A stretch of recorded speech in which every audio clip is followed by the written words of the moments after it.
Bruh. Okay. So, personal business, right? So, homegirl is human. Homegirl made a mistake, okay? And this little funky ass apartment complex asked her to leave. That's the background story, all right? So, look, check this out, right? Homegirl is civilized. Homegirl left when they asked her to leave. And they got on my credit a forcible entry. A what? Not only that, this is 2020, 2022, baby. This is 2020. This is 2 years ago, okay? 2 years ago. So look, check this out. Today, after I get a screening report from an apartment complex, which, surprise, surprise, they're looking at my credit. They're not looking at the fact that I make 4 times the rent.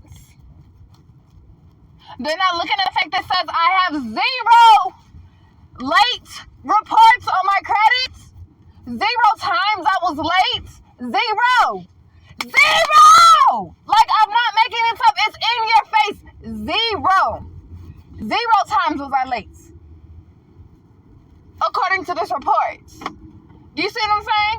It says 0 times I was late.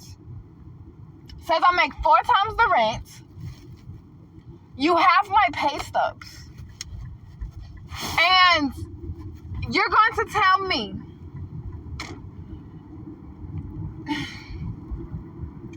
I'm losing my train of thought because I'm furious. I'm furious.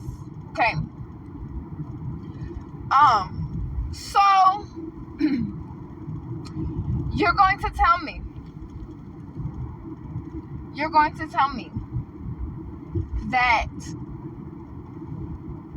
your selection criteria, no, here's what I'm trying to say. 2 years later, 2 years after, look, this is all I know. I know when my rent is due. I know it was a couple days late. I know I paid my rent each and every month. I know I paid all of my late fees. I thought that was the consequence for being late, is you pay your late fees, right? That's how I thought it went. Okay?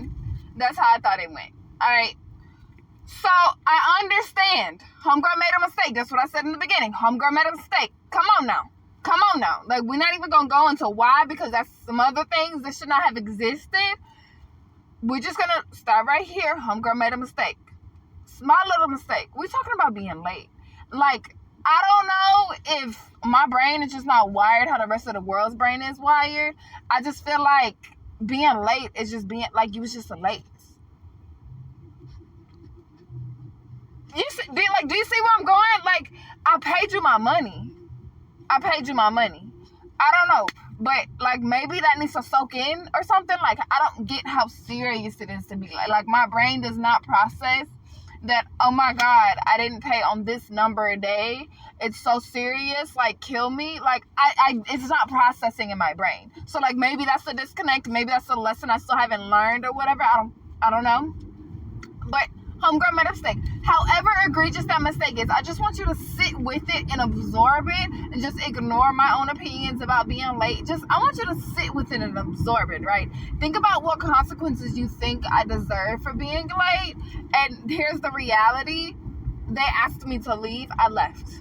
Okay, right? I feel like that's extreme. But maybe for you people who think like it's terrible to be late, or like, yes, you should have left. Or they should have asked you to leave. Okay, so that should be it, right? But look, check this out, okay? So they're like, you have to go. And not only do I have to go because I'm just a little bit late, they say you have 3 days. Excuse me? Who is moving their entire home in 3 days? On top of that, somebody who's late on bills and trying to get you your money, and now you want me to stop my money train to go pack up my whole life and move? Like, do you see how asinine that is? It's counterproductive. Do you want your money or not? This is 2020. I'm not even going to go into all the details. I'm not trying to do that. Whatever. So, they asked me to move. I move. Of course, you're gonna close out. You're gonna have final fees to pay. My rent is $1,000. No, it's like $1,100. My rent is like $1,100.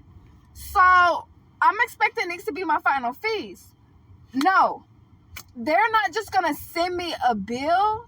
They're gonna like pretend like I'm delinquent and not even go check to see if I actually left. And so they waited on me to call them to find out that I actually left the apartment. Like, they're literally acting like they couldn't just knock on the door to see was I still there. They're literally acting like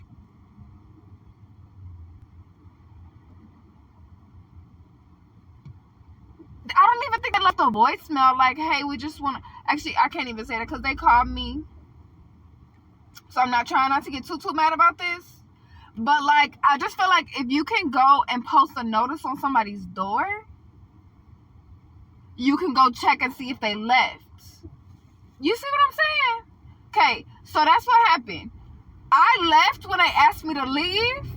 And, baby, in this whole frenzy... Sorry, I forgot to go check my lease to see the proper move-out procedures. I'm trying to leave in the time frame. You see what I'm saying? Like, in hindsight, it's easy to just be like, oh, yeah, well, you could have called them, you could have this, you could have that. Baby, you just asked me to move my whole home. Where am I going? Where am I actually going? You see what I'm saying? Like, now you've given me a whole load of other things to deal with.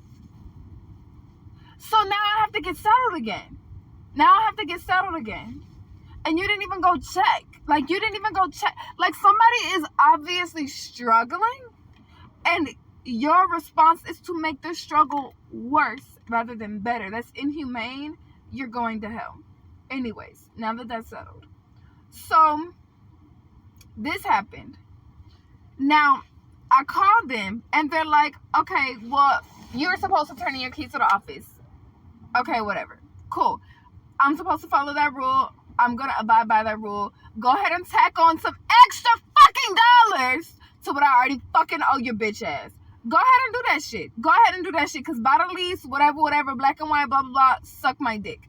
Okay, cool. So we're past that. Now you're just adding on dollars.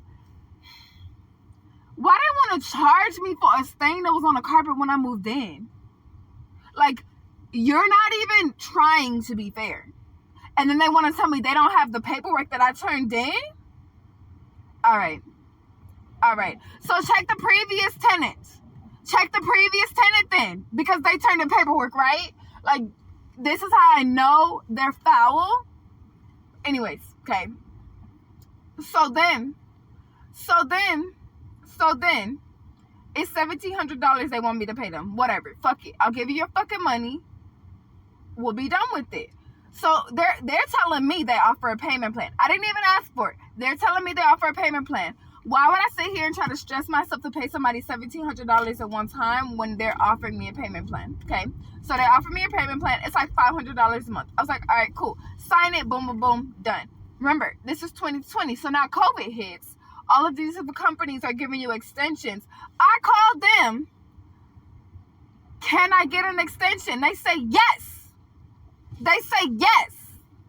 Okay, so now my extension is over. And mind you, it was a $50 fee for the payment plan. And I keep asking, how do I pay? Like, hello, I got $50 right now. I'm employed. I have $50 right now. How do I pay? You're not telling me where to pay. So then after like the second or third time of me asking, finally he's like, oh, you're just going to pay when you make your first payment. Okay, cool. So now it's time for me to make my first payment after the extension. And I'm like, hello, where do I pay? I'm going to the online system and it's closed. They're giving me instructions on how to, like sign up as a guest or whatever because I'm not a resident anymore. And I'm following the instructions to the T. And I cannot pay. So I'm just like, what do you want me to do? And so then finally I'm calling again And I'm probably exaggerating how many times I called, but I definitely called multiple times. Like, I called at least 2 or 3 times, and I emailed at least 2 or 3 times. You see what I'm saying? Like, I'm asking them multiple times. The point is, I'm asking them multiple times where to pay. And of course, in communication, I'm trying not to be aggravating or, but I'm asking multiple times, where do I pay? Like, I'm trying to give you your money. So now it's April when I'm trying to pay and I'm trying to let them know I can't get into the system. And now they finally want to tell me they sent my debts to collections. And I'm just like, what? Like, what? So I'm just like, all right. So I can't remember what happened with the collections. It was just very shady to me. So I called a lawyer, and he was just like, okay, well, what you want to be careful of is that they don't try to make you pay twice. So you pay the collections agency who claims that you're paying off your debts. And then what happens is you still owe your original debt. So now you paid the bullshit fraud case. Now you still have to pay your actual case that you can't dispute because you know you owe that, right? Okay, so that's why I'm contacting this collections agency. Like, can you send me documentation telling me that this is going to pay off to this apartment complex? And they're sending me all of these papers that look official, but none of them are specifically saying this is an account for the apartment complex. Paying off these fees to us will cover your debts for this apartment complex. And it's just scaring me because it's sounding so fishy. They're being so evil. They're being so manipulative. And I'm not trusting them. I'm not trusting them at all. Okay. And so the whole point of this, the whole motivating factor of this is in 2020 when I'm sitting here looking for documentation. And for the very first time in life, I'm seeing both of these companies' names on the same documents. For the first time. Like, that's really all I much want. That's not all I wanted, but that's most of what I wanted, is to have documentation that these companies are associated with each other, because it's like these companies are seeing company documentation, where as a consumer, I don't see that documentation.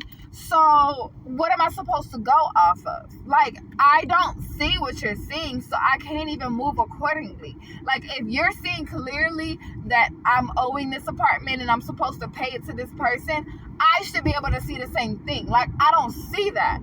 And now that I'm seeing the credit report, the screening report for the complex, I'm seeing what they're seeing, and it looks worse than what it really is because of what I'm seeing. And I think that is so unfair. I think that is egregiously unfair. And baby, I will fight until the death. I will fight until all these corporations are bankrupt. Honey, like, don't do me. Like, for real, don't do me. Anyways, so that's the first issue that I have. Is that today is the first time I'm seeing whatever. Okay. The second issue I have, they have filed this court case in February 5th of 2020. There's a whole court case number in a court building. Guess who's never heard of this before? Me.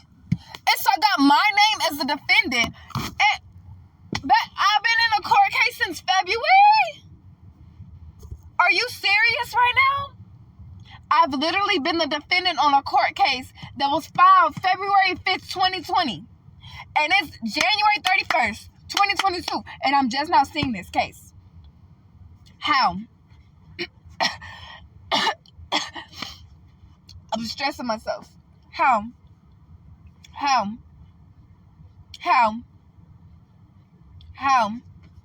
And I'm pretty sure I updated my address like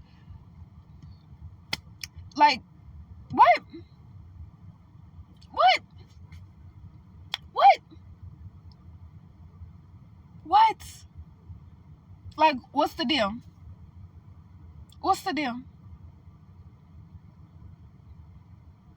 Because it's just like, surprise, here's something else on your credit. And then when people are like, oh yeah, you should check. When I talk about this, and it's very frustrating, that's why I don't like talking to people. Because when I talk about this, I'm just like, I don't know what's on my credit. And they're like, oh, well, you should check Credit Karma, and you can check on your credit card, and da-da-da-da-da-da. And I'm just like, what I see on my credit is not what this bitch says. Like, it's not the same. Or like when I'm talking about when I got my car, and people want to act like, people want to speak to me like I'm ignorant. And I'm like, no, I'm not ignorant. There's not a doubt in my mind. Like, no. When I go to get my car and they're running my credit, they're using like Experian, right? And maybe they weren't using Experian, but they were using one of the 3 bureaus.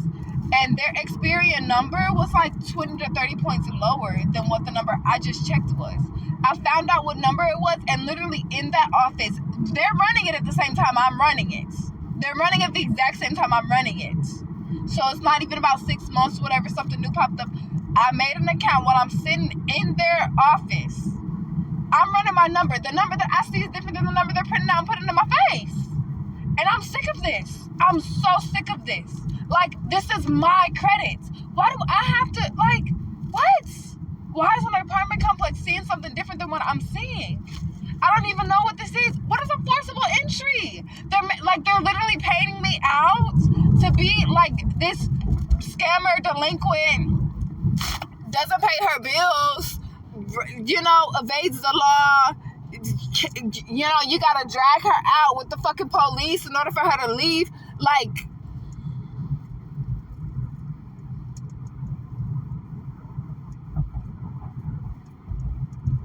I'm scared.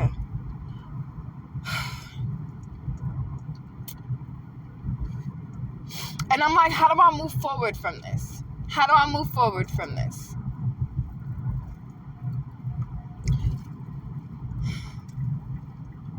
No, babe, no. Because, you know, like, I guess we fight to the death. I'm so over it.